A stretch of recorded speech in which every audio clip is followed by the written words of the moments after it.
Hi, it's Sarah McKenna here in Bridge Street Studios, and we're just doing a little bit of making today. I have some cocktail plates and some dessert plates cut out here. So you can see these are flat shapes that which essentially is the shape that the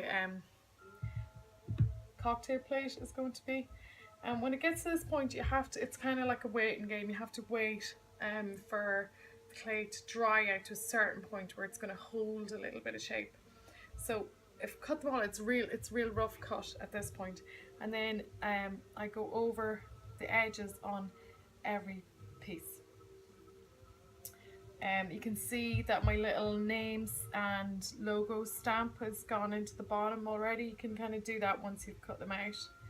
And once you smooth out the edge on one side, just flip them over. And these are actually going to have to sit for another few minutes, probably about another half an hour or so before they're dried out. The waiting time is different every single day in here.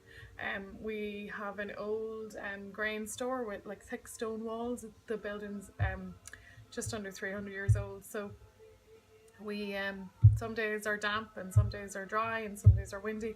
And you can see we've two kilns here beside us. They obviously add loads of heat to the room, so some days it can be 42 degrees in here.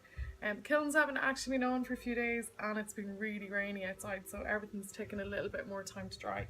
So I have to have patience on days like today, and days when it's 42 degrees in here, we just have to go really fast.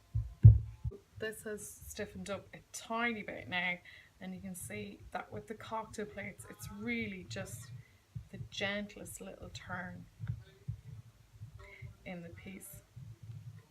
So it'll just make them, I think when something's made by hand, obviously it's gonna sit well. They sit very well in my hand anyway. I'm hoping they suit everybody's hand. I'm getting really good reports.